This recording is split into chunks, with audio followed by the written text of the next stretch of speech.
nous sommes aujourd'hui dans ce 11e article, la résurrection de la chair. Voilà. Alors le mot chair, c'est un peu étonnant. Il ne faut pas le prendre dans un sens étroit. Qui sait ce que signifie le mot chair dans la Bible? Quand par exemple la Bible dit que toute chair verra le salut. Est-ce que c'est uniquement la matière de mon corps? Vous voyez? C'est la totalité de la personne. Oui, merci Camille. Ah oui, il y en a qui font de la théologie, c'est bien. La chair, c'est si vous voulez, c'est la nature totale d'un être vivant. C'est pas seulement l'aspect corporel ou matériel. Et donc, ici je cite le compendium du catéchisme de l'Église catholique, le terme chair désigne l'homme dans sa condition de faiblesse et de mortalité. Alors c'est vrai que la chair, forcément, elle est mortelle. Et donc, chair, ça signifie l'homme, non pas dans sa condition parfaite, mais dans sa condition de faiblesse et de mortalité. Nous croyons en Dieu créateur de la chair, nous croyons au Verbe fait chair pour racheter la chair, nous croyons en la résurrection de la chair, achèvement de la création et de la rédemption de la chair. Quand on parle d'incarnation, Dieu, le Fils, n'a pas pris seulement un corps humain, il a pris une âme humaine aussi. Donc c'est important de voir que quand on parle d'incarnation, Dieu est devenu homme, mais homme total, pas seulement un morceau de chair ou de corps, si vous voulez, au sens où on l'entendait aujourd'hui, au sens étroit, qui serait collé à sa divinité. Non, il y a vraiment une nature humaine complète. Plutôt nature humaine complète que personne humaine complète, je dirais, pour être plus précis. Alors, que signifie cette résurrection de la chair? C'est assez évident, ça signifie que l'état définitif de l'homme ne sera pas seulement l'âme spirituelle séparée du corps au ciel, mais que nos corps mortels sont aussi appelés à reprendre vie un jour. Donc c'est, vous voyez, la nature humaine, que comporte la nature humaine? Elle comporte corps et âme. La nature humaine, c'est pas seulement une âme, c'est pas seulement un corps, contrairement à ce que croient malheureusement les matérialistes modernes. Non, c'est en fait un composé de corps et d'âme. Et c'est pas une addition, une sorte de bricolage mal fait où il y aurait une matière qui emprisonnerait une âme. Vous voyez, comme le croyaient les dualistes platoniciens ou bien certaines sectes hindouistes. L'hindouisme aussi, par exemple, la croyance dans la réincarnation suppose que l'âme est complètement indépendante du corps matériel. Et donc, votre âme peut aller se balader et s'incarner dans un autre corps, même celui d'un autre être vivant, une bête, ou que sais-je, une plante. Je ne sais pas si, je ne pense pas qu'ils croient dans la réincarnation dans les plantes, mais dans les insectes en tout cas, ce qui n'est pas très réjouissant. Mais ça suppose, qu'est-ce que ça suppose, cette anthropologie-là? Ça suppose qu'il y aurait deux êtres qui ne sont pas réellement combinés, et qui sont plutôt associés d'une façon extérieure. Un peu comme on met, si vous voulez, justement, un peu comme on collerait, par exemple, quand on mettrait un vêtement sur une personne. Et, par exemple, le vêtement, il est séparable. Et donc, à ce moment-là, on estime que le corps et l'âme sont deux éléments un peu hétérogènes qui sont par accident mis ensemble. Eh bien non, ce n'est pas le cas. Non, l'âme et le corps sont vraiment indissolublement liés. Et c'est très important de voir que l'être humain complet est corps et âme. Vous êtes d'accord? Pas de difficulté. Bon. Et donc la nature humaine complète suppose corps et âme. Et ici, et même personne humaine complète suppose corps et âme. C'est pour ça que j'ai fait un petit dessin avec du vert autour, parce que plutôt que d'imaginer, comme dans les représentations un peu justement inspirées du dualisme platonicien ou hindouiste, plutôt d'imaginer l'âme comme une sorte de petit fantôme qui est contenu dans le corps, il faut plutôt comprendre l'inverse. C'est plutôt l'âme qui contient le corps, en fait, puisque c'est l'âme qui donne son organisation et sa forme au corps. Si on supprime l'âme, eh bien le corps perd toute son organisation, il ne peut plus tenir ensemble et en fait il cesse même d'être un corps humain. Vous voyez, rapidement il se décompose, il devient cadavre et très rapidement c'est plus un homme, ça n'a plus rien d'humain. Ce qui montre bien que l'âme n'est pas quelque chose qui est emprisonné dans le corps, mais c'est plutôt quelque chose qui tient ensemble le corps, qui l'organise, qui lui donne sa forme, son identité. Vous voyez, un peu de philosophie est nécessaire pour comprendre justement ce que signifie chair. Et donc, eh bien, de même que la mort, c'est la séparation de l'âme et du corps, la réunion de l'âme et du corps va permettre une résurrection, un retour à la vie complète. Là, ici, c'est bon. Je cite à nouveau le compendium. À la mort, l'âme et le corps sont séparés. Le corps tombe en corruption, tandis que l'âme, qui est immortelle, va vers le jugement de Dieu. On parle du jugement particulier. Et attend d'être réuni au corps quand il sera transformé lors du retour du Seigneur. Alors, ici, le compendium dit une chose importante. C'est vrai que ce n'est pas très très facile il y a un aspect quand même un peu mystérieux. Il n'y a pas tous les détails qui nous sont donnés dans la révélation. On va voir certains textes, mais ce n'est pas très facile. Le compendium nous avertit.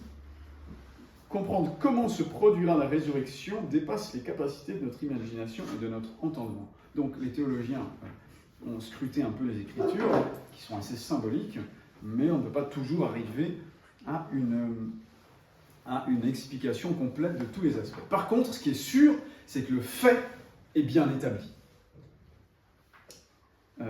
Vincent, est-ce que vous voudriez nous lire? Vous avez un texte? Voilà, je vous passe.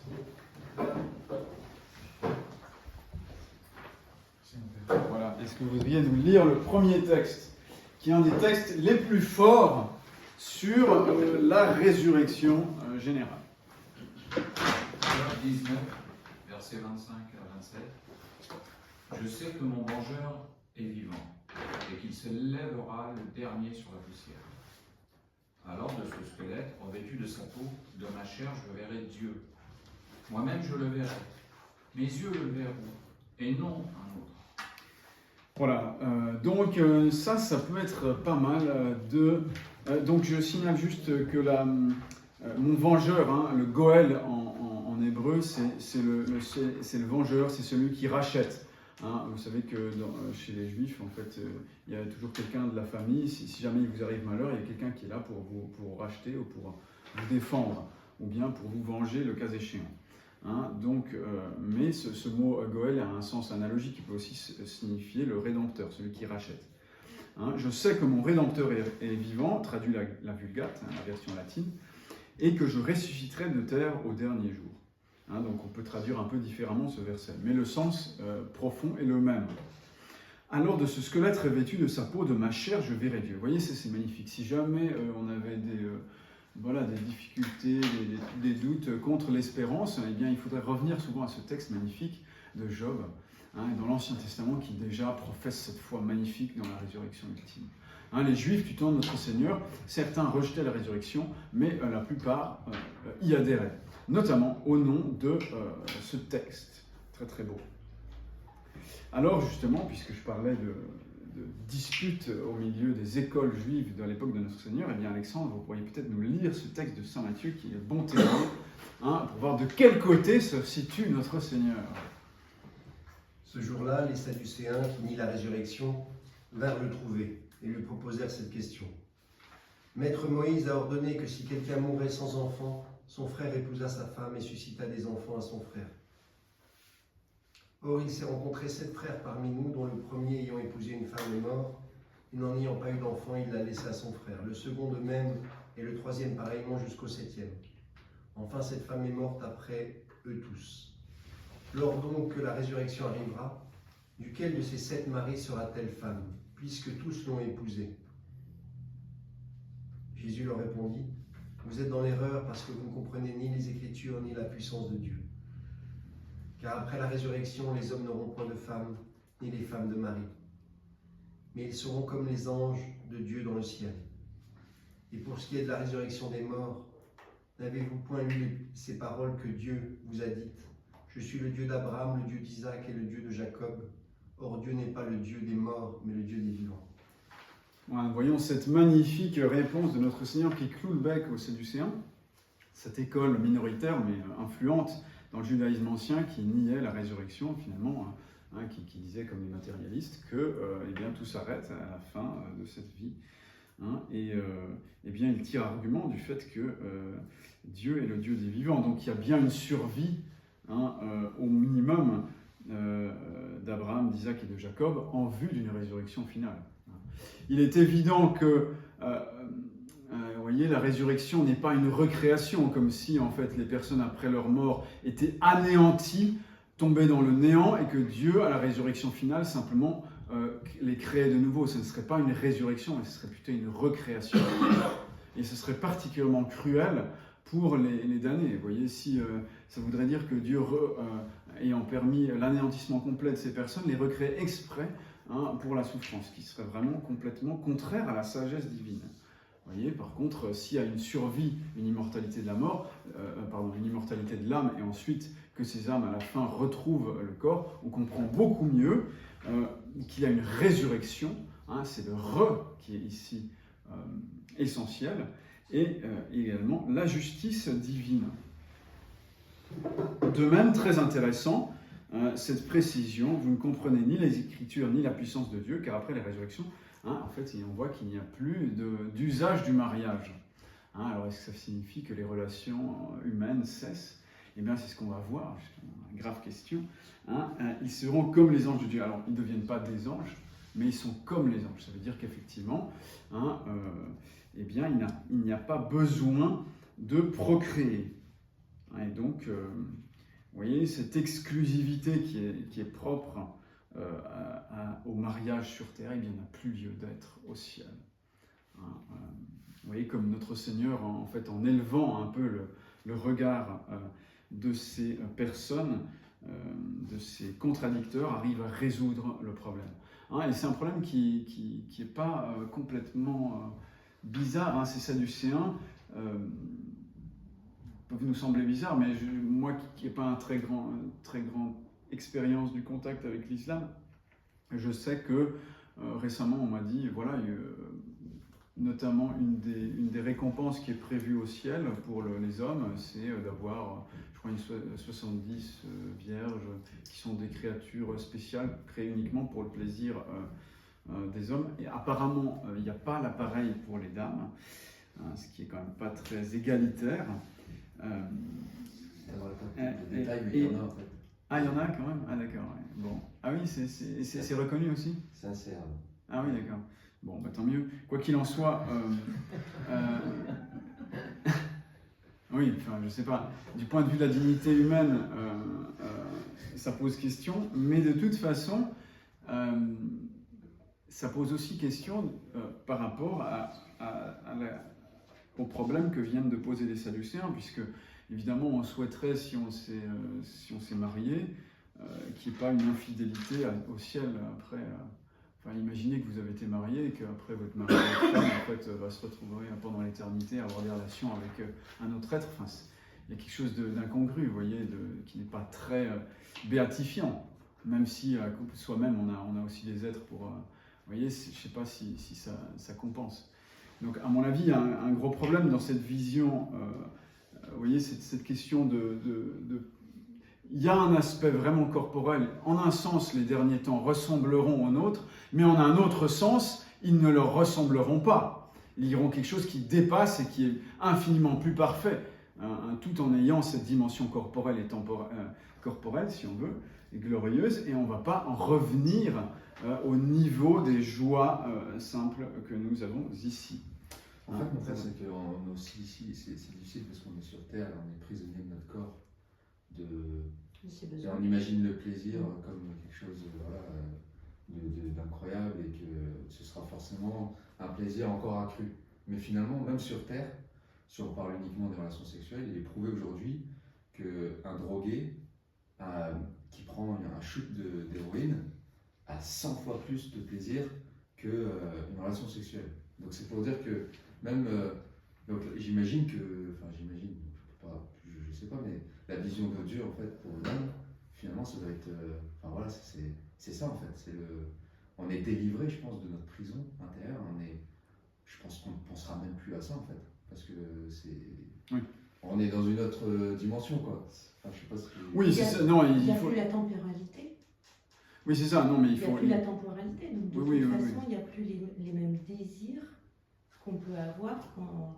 Il n'y a plus la temporalité. Donc, j'imagine qu'on ne mangera pas. Enfin, ça ne sera pas. Oui, je vais en C'est parler. pas- Je vais en parler. Je vais en parler, mais c'est pour dire que si je disais ça, c'était pas pour résoudre le problème que je vais un peu, on va davantage développer tout à l'heure. On va y répondre, mais c'est pour montrer que c'est un vrai problème. C'est une vraie question. C'est pas juste. Vous voyez, les Sadducéens sont des casuistes. Là, clairement, ils cherchent à embêter Jésus, mais il y a une vraie question. Une vraie question. Alors, mais justement, en tout cas, ce que ça manifeste, c'est qu'il faut bien, pour que l'homme soit pleinement heureux, qu'il soit pleinement humain. Et donc l'aspect corporel doit être honoré dans la félicité parfaite.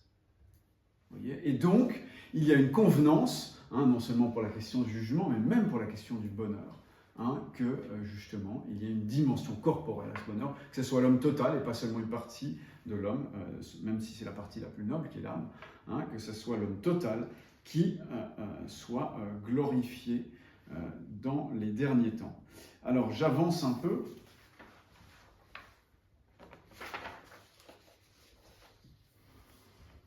Évidemment, les corps de tous les hommes ressusciteront-ils de la même manière ? Eh bien non, différemment pour les bons et pour les méchants. Les corps des élus seront glorieux. Les corps des méchants ne seront pas glorieux, mais ils seront capables, malheureusement, de souffrir, justement, pendant l'éternité, après cette résurrection. Donc là, ce ne sera pas pour le bien, mais ce sera pour leur souffrance, puisque même dans le feu, en fait, ils ne se consumeront pas, et donc le support de la douleur demeurera. C'est effrayant. N'y pensons pas trop, mais gardons ça dans un coin de notre tête. Ça peut nous aider à ne pas tomber dans le péché grave.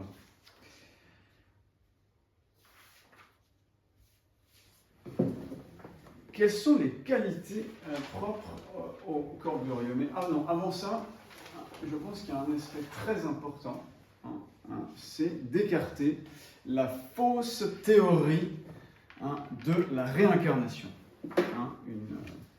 Une théorie qui existait déjà, qui n'est pas nécessairement d'origine indienne. Elle est effectivement, peut-être qu'elle vient des Indes, mais on sait qu'elle existait aussi chez les Grecs anciens.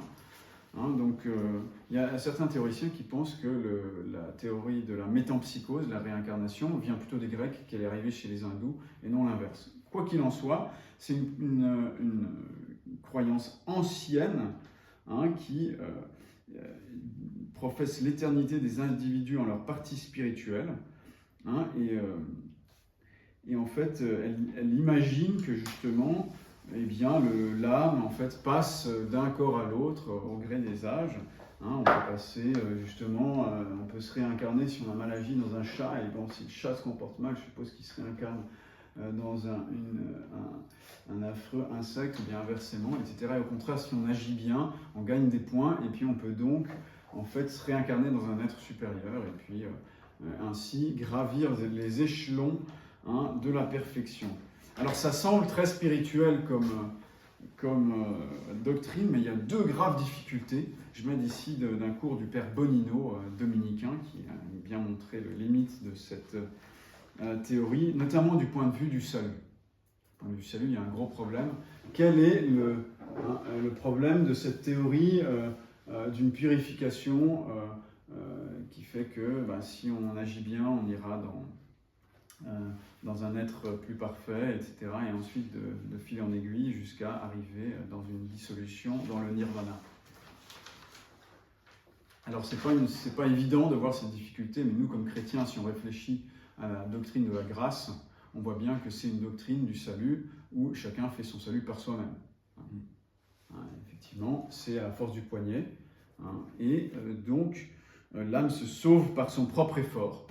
Hein, et puis, alors simplement, au lieu que ce soit sur une fois, c'est sur 1 million ou je sais pas, plusieurs milliards de vies. Et puis à la fin, peut-être qu'elle arrivera à la dissolution dans le grand tout. Il y a un gros problème de ce côté-là. Il y a un gros problème du côté de l'anthropologie. C'est-à-dire qu'on nie justement que l'âme soit l'âme d'un corps.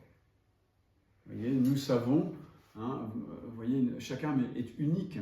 Et elle est unique notamment par sa relation au corps. Il y a ce corps matériel qui est unique.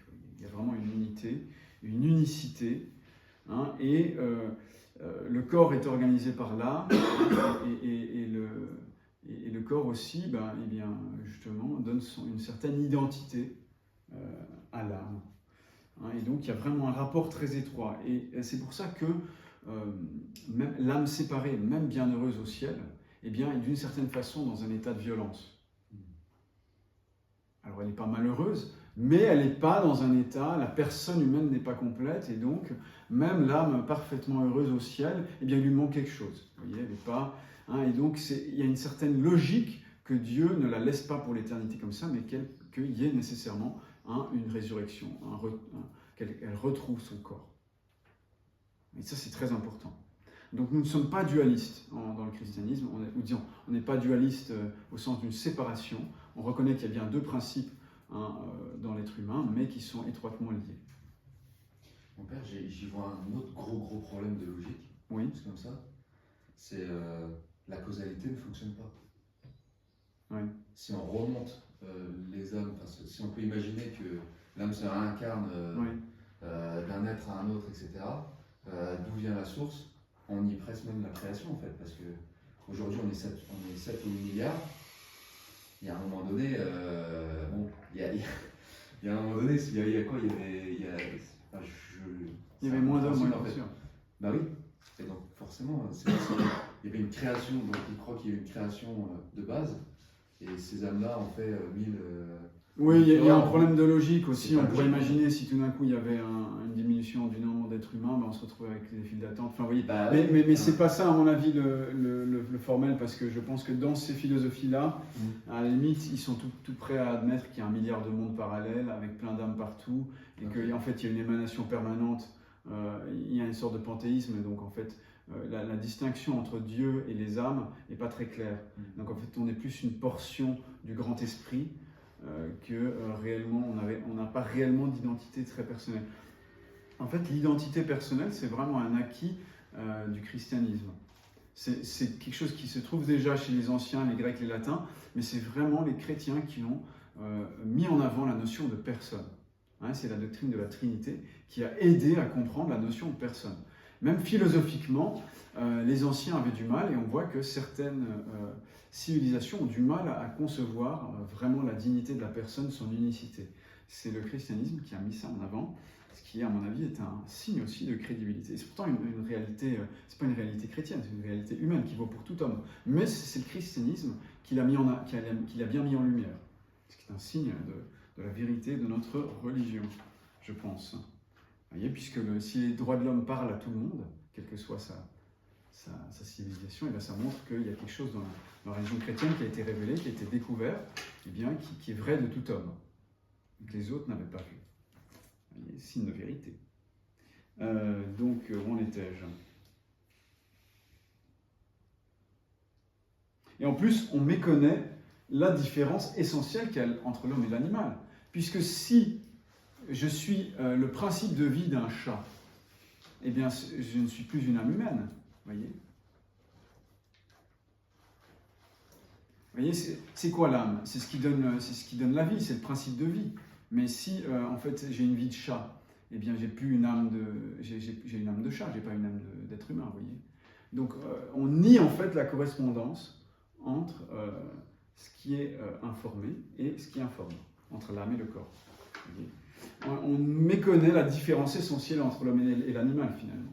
Donc je pense que dans toutes ces philosophies, il y a, malgré des belles choses dans ces spiritualités, on nie quelque part la dignité vraiment de l'âme humaine, de l'être humain, de la personne humaine.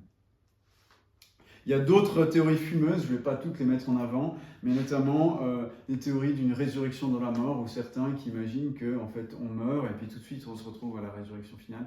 Alors ça c'est vraiment des théories d'imagination, mais qui n'ont aucun fondement dans le réel. Ça marche quand on les imagine, quand on se fait un film dans la tête, mais on voit que ce n'est pas cohérent, parce que comment est-il possible que vous ayez d'un côté encore, par exemple, le cadavre qui est là, et puis en même temps le type qui est ressuscité en même temps, mais de l'autre côté de l'espace-temps, ça n'a pas de sens, vous voyez.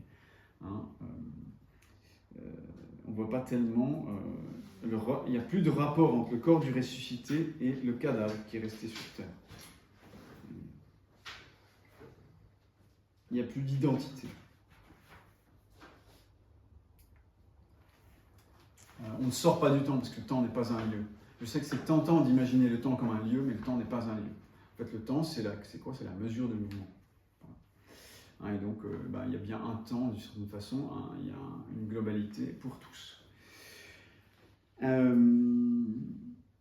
Alors maintenant, l'identité. Pourquoi est-ce que j'ai dessiné une statue de Napoléon? C'est parce que on va essayer de comprendre le problème de l'identité. Parce que moi, j'ai envie de retrouver mon corps, j'ai pas envie de retrouver le corps de quelqu'un d'autre. J'ai évidemment pas envie de me réincarner en chat ou autre chose, mais il faut que ce corps, ce soit mon corps. Voyez. Et c'est bien ça que nous croyons. C'est bien ce que dit Job, voyez, de revêtu de sa peau, de ma chair je verrai Dieu, moi-même je le verrai, mes yeux le verront, et non un autre. Ce ne sera pas quelqu'un d'autre, ce sera bien moi. Alors nous savons que, vous êtes d'accord, que nos cellules se renouvellent tout le temps. Vous voyez, donc le corps, en fait, certes c'est mon corps, mais en fait il se renouvelle tout le temps. Donc il y a une unité, tout en ayant un certain remplacement des aspects matériels du corps. Donc quand on parle du corps matériel, il ne faut pas l'entendre dans un sens trop strict, mais il faut l'entendre dans le sens du tout, de sa globalité.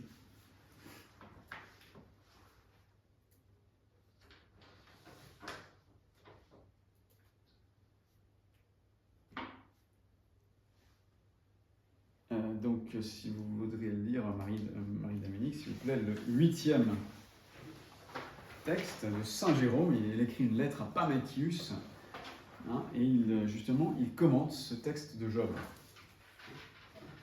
Saint Jérôme à Pamétius, chapitre 10 et 11, à propos de Job. Je me vêtirai encore de ma peau. Est-il ici question de corps aérien, d'air ou d'éther ou d'autres choses semblables?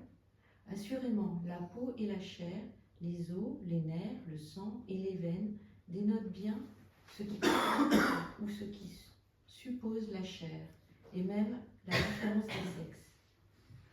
Je le verrai moi-même et non un autre, etc.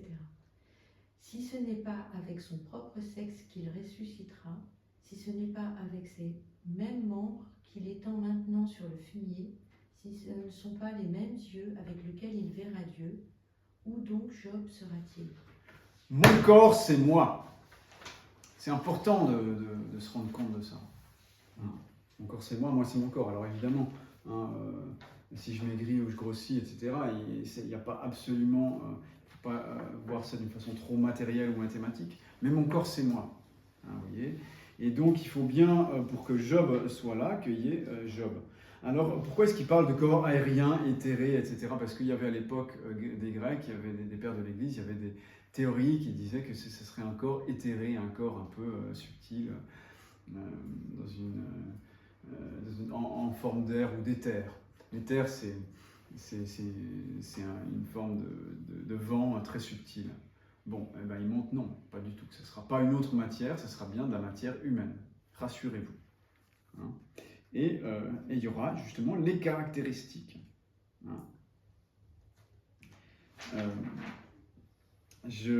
On distingue identité spécifique et identité numérique. Vous voyez, j'aurai un corps humain, d'accord. Donc ce ne sera pas un corps aérien ou éthéré. Mais il ne suffit pas que ce soit un corps humain pour que ce soit mon corps. C'est le père Bonino, de nouveau, qui cite cet exemple. Bon, j'ai un buste de Napoléon sur mon bureau. Ah, paf, malheureusement, je le laisse tomber, il se casse. Ou bien je le casse à coups de marteau parce que peut-être il y a un démocrate fiefé qui vient casser mon beau buste de Napoléon. Hein, et il se retrouve en miettes. Alors qu'est-ce qui se passe? J'en rachète un autre, identique à la boutique. Eh bien, spécifiquement, c'est le même buste, mais numériquement, c'est pas le même. Vous voyez? Donc, hein, il ne suffit pas que ça soit un corps humain, hein, il faut bien que ça soit le même corps. Hein, mon corps à moi. Hein, je veux bien que ce soit le même. Hein, donc ça, c'est la même âme qui reprend le même corps. Et c'est pas pour rien qu'on vénère les reliques, justement. C'est pas pour rien qu'on vénère les reliques, parce que justement, il y a un lien entre voilà, ces reliques, ce corps-là, même ces restes hein, de corps, même s'ils sont plus animés, c'est plus vivant, et l'âme du saint qui se trouve au ciel. Hein, et c'est bien ces parts de reliques hein, qui vont justement probablement être réutilisées par Dieu au moment de la résurrection finale. Alors évidemment, après, il y a toutes sortes de difficultés qu'on peut mettre en avant sur l'identité du corps. Comment une telle identité est-elle possible? Alors il y a certaines positions extrêmes. Je pense que ce qu'il faut maintenir, hein, c'est que la continuité corporelle se prend de la continuité de l'âme. Je m'explique. Si vous voulez, il n'y a pas besoin que tous les composants matériels hein, du corps soient présents. Hein, il suffit que saint Thomas pense qu'il suffit qu'il y ait un minuscule élément qui a été repris par Dieu au moment de la résurrection finale pour justement refaire avec le reste eh bien, un corps complet hein, à cette personne. Et il y en a qui pensent que même ça, c'est pas nécessaire, il suffit que ce soit la même âme qui justement en fait informe hein, de nouveaux éléments matériels et que ça donnera justement une identité numérique hein, justement à cette matière qui fait qu'elle sera vraiment le même corps. Après tout, mon corps c'est bien le même que celui qui est sorti hein, du ventre de ma mère, même si toutes mes cellules ont été changées depuis. Vous voyez. Donc on peut bien dire que c'est le même corps puisqu'il y a une continuité. Hein, donc, alors voilà, donc je vous ai expliqué, il y a deux façons de voir. Soit on dit qu'il faut absolument qu'il y ait un petit morceau originel, soit on dit que ce n'est pas absolument nécessaire. Il y a ces deux positions sont possibles. Hein, saint Thomas était plutôt pour la première, les théologiens plus récents pour la seconde. Mais en tout cas, ce qu'il faut certainement, c'est que ça soit bien mon corps, hein, et pas celui d'un autre, pas un simple corps humain, et pas seulement une copie. Il faut que ce soit le même buste et pas juste une copie, même si les gens après ils y voient que du feu parce qu'ils ont l'impression que c'est le même buste. Ben non, moi j'y verrai pas que du feu, je veux que ce soit mon corps. Alors, cela ayant été dit, Augustin, est-ce que vous nous liriez le numéro 9? Monsieur. Juste une question. Oui.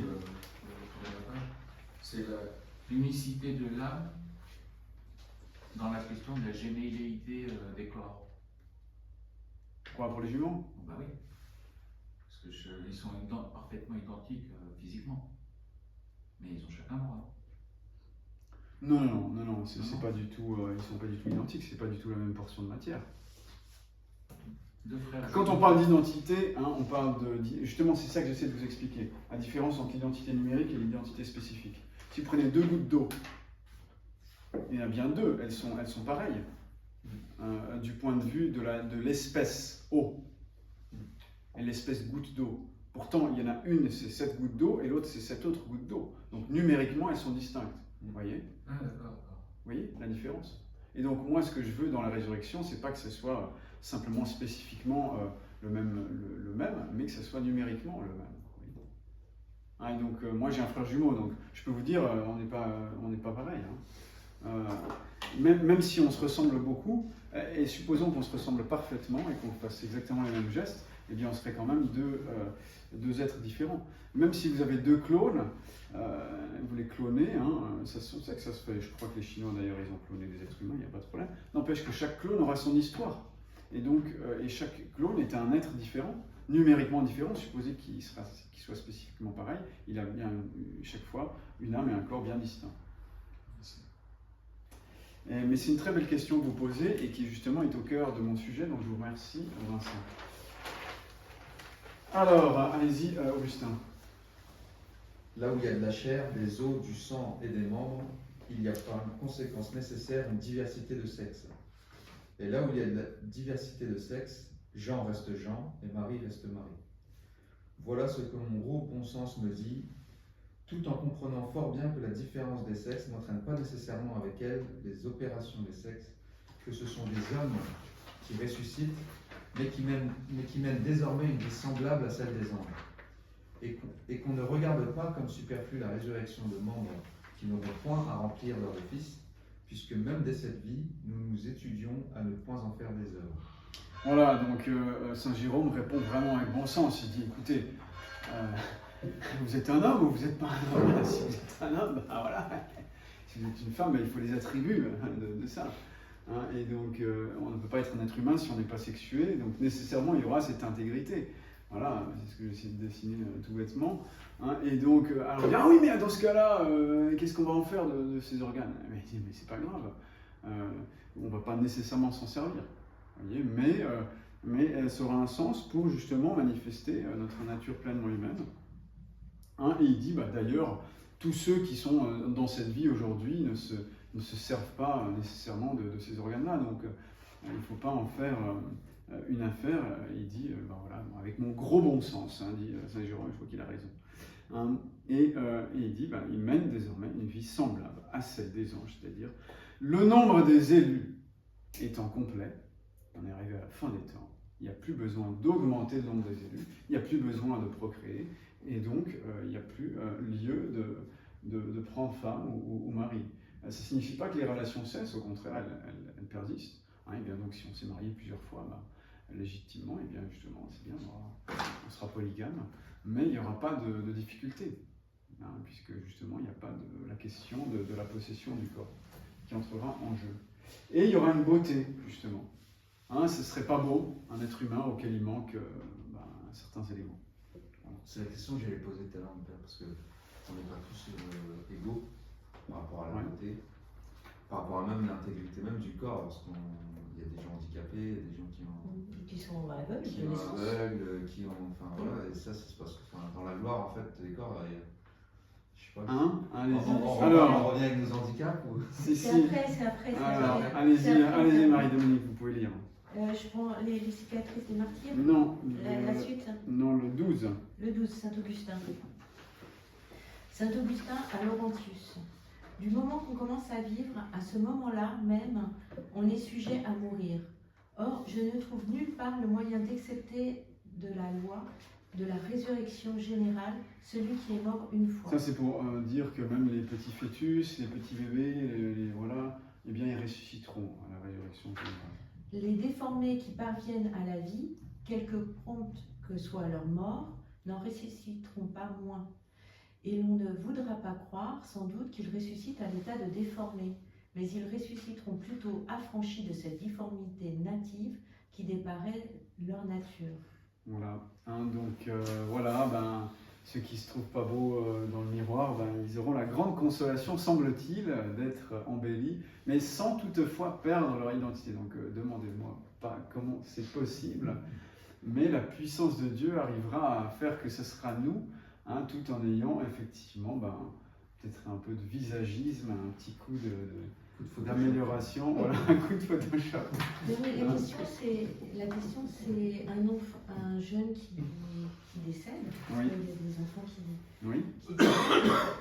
Et on pourrait légitimement penser, est-ce qu'il ressuscite à l'état d'enfant ou est-ce qu'il ressuscite en pleine gloire et avec des moyens d'adultes? On pourrait se poser la question,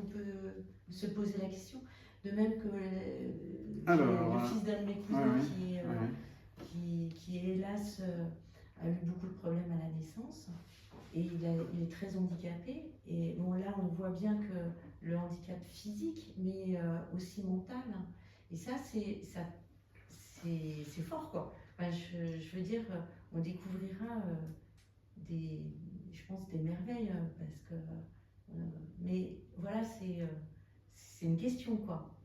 Oui, c'est une vraie question. Et elle s'est posée à Saint-Augustin, là je cite la prochaine, hein, l'âge du corps ressuscité dans la cité de Dieu, les enfants ne ressusciteront pas avec la même exiguïté, donc la même petitesse corporelle, qu'ils auront eu au moment de leur mort, mais ils parviendront en un instant, par un effet admirable de la puissance de Dieu, au même état de croissance qu'ils auraient eu avec les années.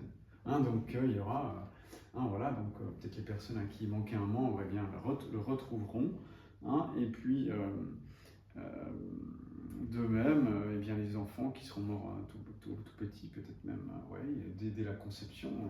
On sait que il y en a qui meurent après un ou deux jours, donc qui sont vraiment à l'état minuscule.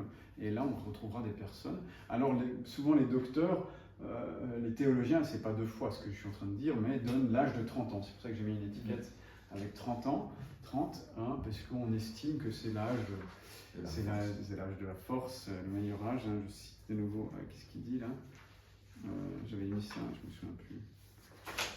Ouais, c'est toujours dans le passage 14. Le passage 14, oui.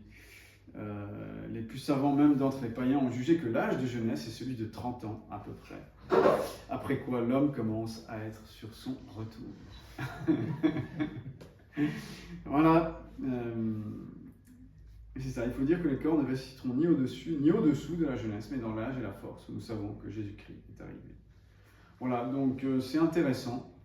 Les vieux ressusciteront pas vieux.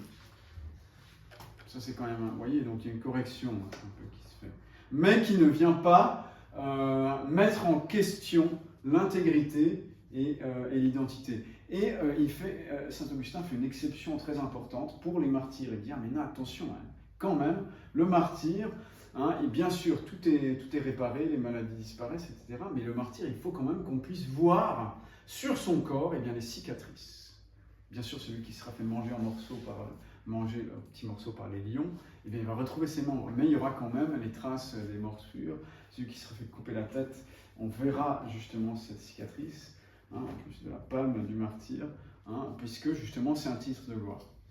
Un titre de gloire. Et voilà. De même que Saint Paul dit que notre Seigneur continue de montrer ses plaies au ciel, justement, en intercédant pour nous. Eh bien, on peut penser qu'il en va de même pour les martyrs. Qu'est-ce qu'il dit là?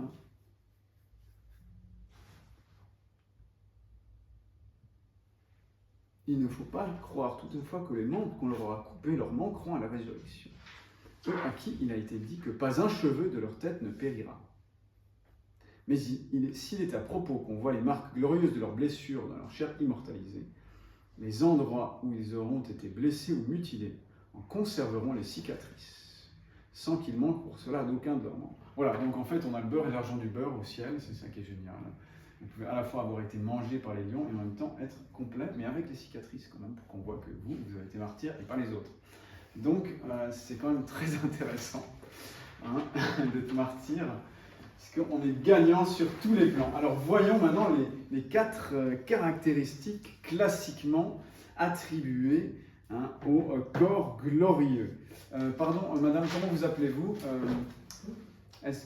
Madame Lemire, oui. Oui, est-ce que vous voudriez nous lire la 15e citation d'une voix forte? Oui.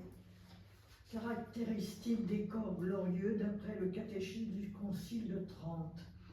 L'impassibilité fera que le corps glorieux ne pourra plus ressentir aucune douleur ni être affligé d'aucun mal. La clarté suit l'impassibilité. C'est l'éclat que produit par rejet la gloire de l'âme dans le corps. C'est comme une participation du corps à la suprême béatitude dont jouit l'âme. L'agilité est jointe à la clarté et fera que le corps sera apte à se mouvoir sans effort au gré de l'âme. Enfin, la subtilité est cette propriété en vertu de laquelle le corps sera pleinement soumis à l'âme, toujours prêt à la servir et à lui obéir. Oui, c'est intéressant, vous voyez, de méditer aussi là-dessus. Et ce ne sont pas des ergotages de théologiens. Si nous lisons Alexandre le numéro 16, s'il vous plaît. Impassibilité, Apocalypse 7, verset 16. Ils n'auront plus faim, ils n'auront plus soif, et le soleil ne les frappera point, ni aucune chaleur. Voilà, j'ai juste pris un tout petit extrait du livre de l'Apocalypse où on parle justement des cieux nouveaux et de la terre nouvelle et justement du fait que notre Seigneur va supprimer ce genre de besoins corporels. Vous voyez, donc le corps ne sera plus sujet aux souffrances, aux besoins qu'il a ici-bas. Il sera dans un état justement d'impassibilité.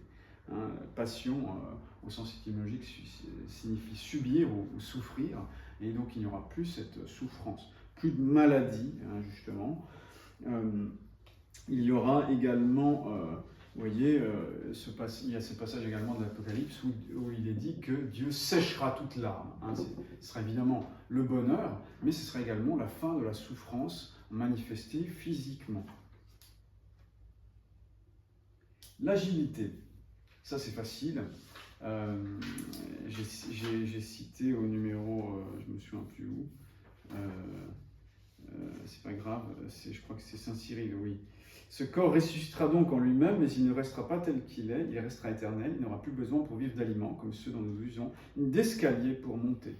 Alors c'est très pratique, on pourra monter, semble-t-il, descendre, mais surtout monter sans effort. Il y aura une sorte d'agilité exceptionnelle. Donc on peut s'imaginer en Superman, comme ça, en train de voler dans les airs. C'est pas du tout impossible, justement, grâce à ces dots qui suivront, qui seront données au corps glorieux. Et d'une telle dignité, finit-il, que je suis impuissant à l'exprimer. La clarté. Pourquoi est-ce qu'on parle de la clarté ? Vous savez, on peut s'imaginer en regardant les images du Moyen-Âge, des cathédrales, etc. On voit les auréoles des saints dans les églises et on dit que tout ça c'est un peu enfantin. Mais c'est pas enfantin. L'auréole, c'est pas une assiette qu'on se met sur la tête là, pour faire joli. Qu'est-ce que c'est que cette auréole ? D'après vous, qu'est-ce que ça symbolise ? En fait, picturalement, on le fait en forme d'assiette, mais qu'est-ce qu'on veut dire ? C'est un rayon, il rayonne. C'est un rayon. C'est une lumière, en fait, qui se note, un éclat corporel. Et pourquoi il y a un éclat corporel ? Est-ce que c'est parce qu'on a mis un peu trop de flash, ou que sais-je, de maquillage, vous voyez C'est ce qui vient de l'intérieur, en fait. C'est le reflet de son âme et de sa gloire. Oui, c'est justement cette participation. Il est libéré du gauchisme, du wokisme, du marxisme, du féminisme. Tout ça a disparu et d'un coup, j'imagine, en fait, on est complètement. Non, mais je pense que vous avez quand même vraiment raison, même. Ça me donne de sourire en fait d'être libéré de tout ça. Est-ce qu'on ne dit pas qu'un visage souriant justement est un visage rayonnant, Eh bien, mais c'est vrai, il y a réellement une sorte. On dit que le visage de quelqu'un s'illumine, mais c'est une métaphore, mais qui est presque plus qu'une métaphore. On voit réellement des traits qui sont sereins et qui semblent comme projeter une lumière. On dit que justement chez les grands saints, et bien notamment Saint Dominique, on dit qu'il y avait chez lui un signe de sa grande union à Dieu, toujours une sorte de rayonnement, comme une sorte de clarté. On remarque ça aussi chez différents saints de façon transitoire. Et donc il y aura justement un rayonnement extérieur de cette auréole. Et donc cette auréole, c'est réel en fait. C'est pas juste une belle image utilisée par les anciens artistes.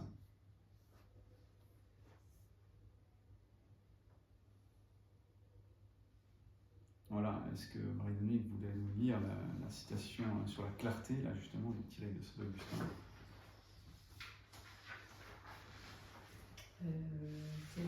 Excusez-moi, clarté, là où j'ai parlé. Le 16, hein ? Oui, c'est ça. Mais pas tout, juste la troisième. Saint-Augustin, Cité de Dieu. La clarté suit l'impassibilité, c'est l'éclat que produit par... Non, je voulais dire un peu plus bas. Un peu plus bas, excusez-moi. Clarté, oui. De la Cité de Dieu. Cette difformité qui naît de la disproportion des parties n'aura plus lieu lorsque le Créateur suppléera ce qui manque ou ôtera ce qui se trouve de superflu. Pour la couleur, combien ne sera-t-elle pas vive et éclatante, puisque les justes brilleront comme le soleil dans le royaume de leur Père. Voilà, donc voilà, c'est vraiment quelque chose de très biblique, cette auréole. Donc, et on peut aussi, voilà, on peut aussi dire une bonne mine en fait. On aura vraiment bonne mine.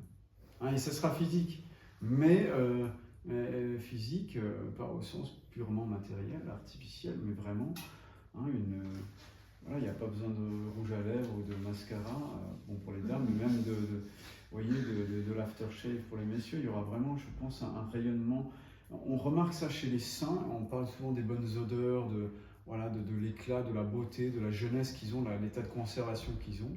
Et pourquoi? Parce que justement aussi, comme je l'ai dit au début, si l'âme est vraiment la forme du corps, le principe de vie et d'organisation du corps, et que cette âme, justement, baigne dans l'union à Dieu qui est son principe, et qu'elle reçoit justement des grâces spéciales, nécessairement elle va rayonner sur le corps et lui donner une nouvelle vie.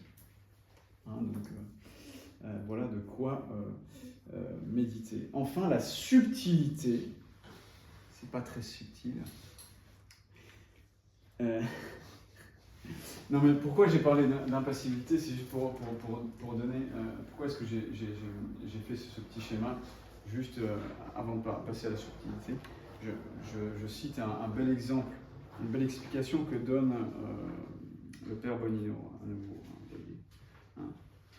Parce que pourquoi est-ce qu'on peut dire justement qu'il n'y a plus de, si vous voulez, que le corps ne souffre plus, qu'il ne subit plus rien. Vous voyez, hein, comment est-ce qu'on peut le montrer? On le sait parce que ça nous est donné dans l'Évangile, mais comment est-ce qu'on peut montrer que c'est bien le cas? Comment est-ce qu'on peut l'expliquer? Hein, et ça, il le donne. Où est-ce que j'avais noté ça?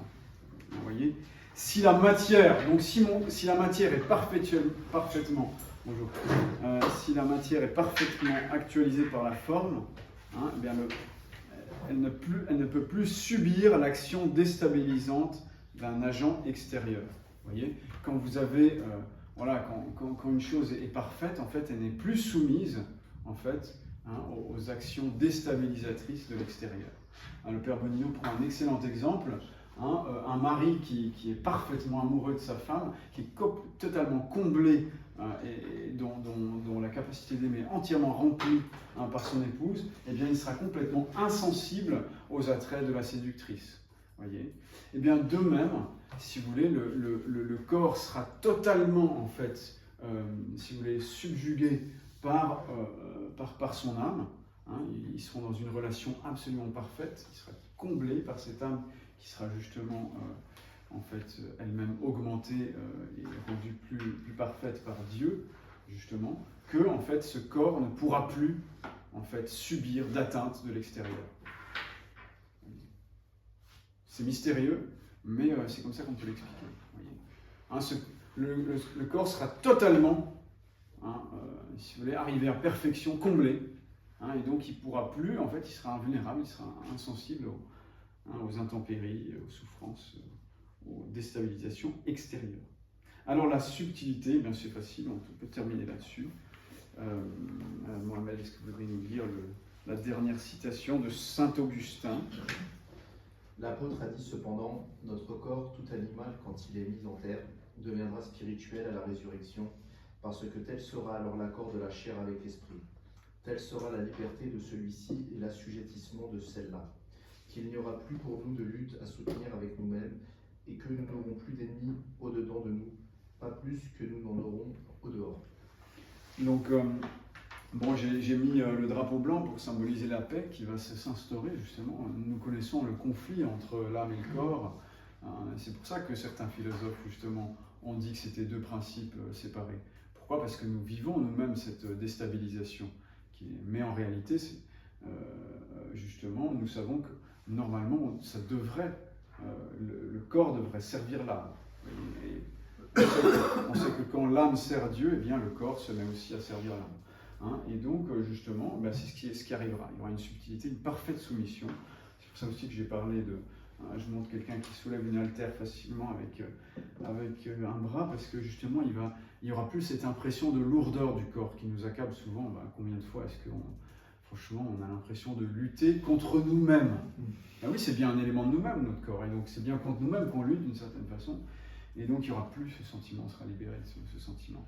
Hein, vous voyez, il n'y aura plus les levées difficiles le matin. C'est beau de se dire ça. Imaginons quand on a du mal le matin de se dire, voilà, vivement l'éternité. Hein, ce qui montre que voilà, l'éternité ne sera pas simplement un repos, on va s'ennuyer, mais ce sera au contraire une vitalité plus haute. Ce sera le lieu de la vitalité. Hein, intéressant, c'est que cette subtilité fait que, d'après saint Thomas, eh bien, les corps pourront se compénétrer. Si vous voulez, on ne sera pas gêné, on pourra. Et donc, un signe de cela, c'est justement la subtilité du corps du Christ après la résurrection. Il arrive à traverser les murs. Et donc, il y aura cet élément également de subtilité.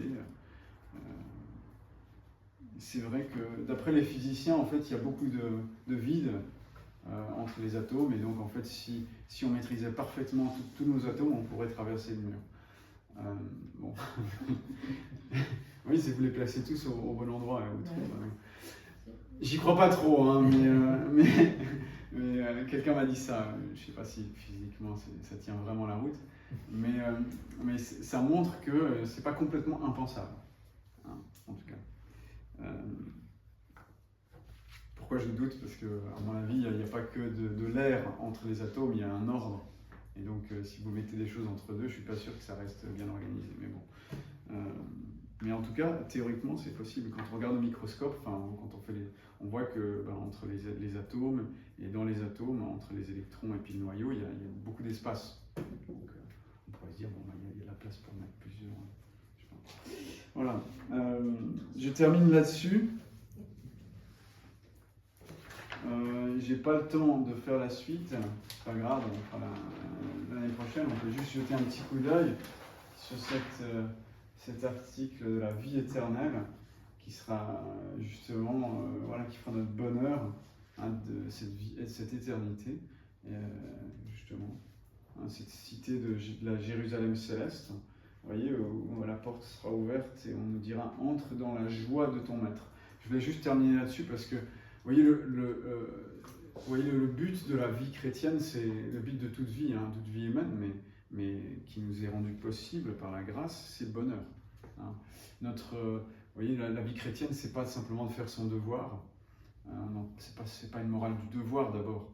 C'est d'abord une morale du bonheur. Dieu est heureux, Dieu est infiniment heureux. Rien ne peut enlever le bonheur de Dieu. Hein, et même si tout allait mal, eh bien Dieu serait heureux. Et ça, rien ne peut le détruire. Mais Dieu est généreux, il veut nous faire participer à son bonheur. Il nous appelle à participer à son bonheur, hein, à sa vie. Et donc il nous invite à sa table. C'est pour ça que l'Évangile parle de ça. Hein. Et donc il nous invite à sa table, à son festin. Il organise le festin. Bon, évidemment, les invités ne veulent pas venir, mais c'est pas grave, il prend les autres, les boiteux, les estropiés. Donc c'est bien. Donc si on est boiteux, estropié, on peut justement être content parce que ça veut dire qu'on a une chance d'y arriver. Et donc si on répond à son appel, qu'on utilise les talents qu'il nous a donnés, eh bien on entend justement à la fin cet appel magnifique. Entre dans la joie de ton maître. C'est pas une petite joie, c'est pas juste une joie humaine, c'est la joie de Dieu. On entre dans la joie de Dieu lui-même, vous voyez, c'est pas magnifique ça. Voilà, donc revenons souvent là-dessus, et ça nous aide aussi, hein, dans les difficultés, dans ce qu'on voit autour de nous, dans ce monde justement dont vous parliez tout à l'heure. Ouais. Ça nous console, pas comme une évasion, mais pour mettre les choses à leur place, pour voir qu'il y a un bonheur infini qui nous attend, hein, et que en fait, cette vie n'a pas moins de valeur à cause de ça. Elle a plus de valeur, puisque c'est justement cette vie ici qui détermine ce qui va se passer plus tard, mais qu'elle est relative à ce plus grand bien qui nous attend. Et ça permet de mettre les choses bien en place. Voilà, donc je vous souhaite un bel été pour ma part. Si vous avez des questions, vous pouvez les poser peut-être pendant le pot, le petit thé, afin qu'on puisse ensuite reprendre avec le Père Ceslas.